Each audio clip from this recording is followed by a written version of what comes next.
What's going on, guys? Welcome back to the channel here. It's been about 7 months since I've done my last update on these tires here, so I figured I'd give an update here. And since then, it's been just a little over 10,000 miles that I put on since I've done my last video here. So we're right at a little over 40,000 miles on these tires. So I wanted to give you a little update on them. You can see my odometer there is right at 82, a little over 82,000, 688 to be exact. I put these on right at 42, so we're just over 40,000 miles. It's kind of interesting. When I was looking at this, you can see the price at $221 a tire there that I paid back in the fall of 2019. So it's just, that's a whole nother dilemma there, but it's interesting how much tire prices have gone up since then. So I think last time I checked Discount Tire, these were about $354 a tire. So $221 to $354 is pretty crazy. So anyways, we'll do the typical tread depth check here. They're on the front. One thing to note here, I did just get these rotated probably about 1,000 miles ago, so I think that's kind of key to keeping these things wearing nice and evenly. So we'll do a tread depth check here, and the black here is in 30 seconds, so you can see we're hovering right around that 30 seconds, between 14 and 15, which is just crazy because these, I think, new, they're 30 seconds. So that's the front. Let's check the back here. So we're still in that 14 to 15, so I'd say right in between 14 and 15, 30 seconds again. So wearing nice and evenly. Again too, if you check even further down the tread here to see if it's wearing evenly too, you can see again it's right in between that 14 and 15. So again, tire pressure is key, I think, to getting that, as well as rotations, and then getting alignment from the start. I think is all three of those factors are very important.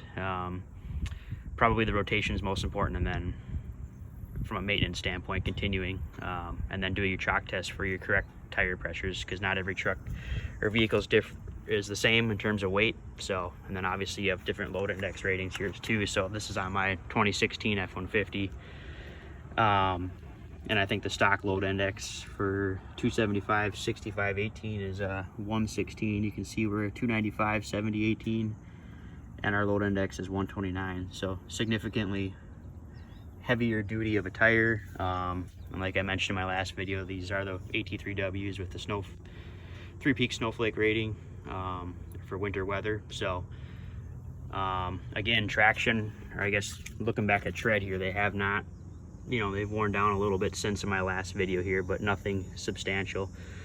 I think a lot of that has to do with probably the tread compound being on a half-ton truck with the heavier load index. So it's probably a much stiffer, much more rigid tire, so not as soft as a like an OEM style tire. So yeah, I know one question some viewers have asked is the siping. So I've done some tread depth checks on these, and you can see, so they're going down to about, let's see, that's millimeters, sorry.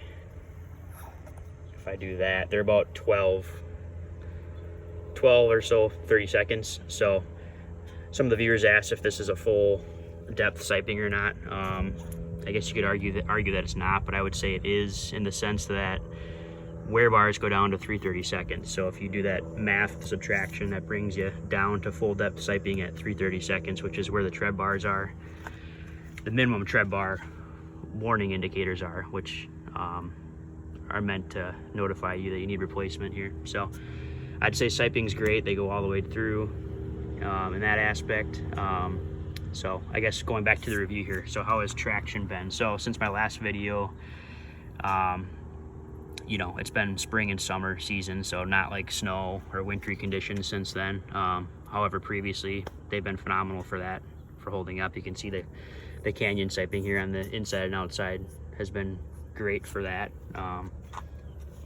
Done some mild or light off-roading, primarily gravel roads, a little bit of off-roading with hunting properties and such, and light mud, so they hold up great with that.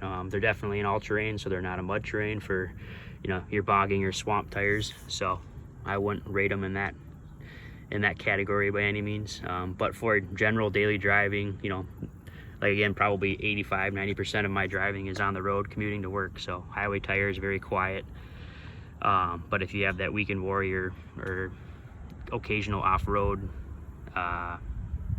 adventures that you do, I think they're great for that. So, and obviously you can air down too if you want even better contact patch and better traction. So, you know, they're showing a little bit of age here on the sides, just, you know, general light curb rash off-road type stuff, but nothing too crazy. The tread themselves are not like pitting or cracking or anything too crazy, so, or chipping from rock damage. So that's one thing that these have exceeded my expectations on, is that my last KO2 set definitely started chipping just from light gravel road use. So but yeah, traction's been great. Like I said, spring and summer is kind of my common use here since my last update, but they're great in the winter.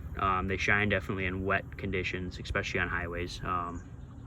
Obviously any vehicle is going to hydroplane if you go through a foot or two of water. So, but general rain, you know, on highways, they're exceed expectations on that. So yeah, I just thought to give you an update on this. So 40,000 miles on these tires. Again, rotating's key. Keeping those rotations between every 6,000 miles or 8,000 miles tops for me.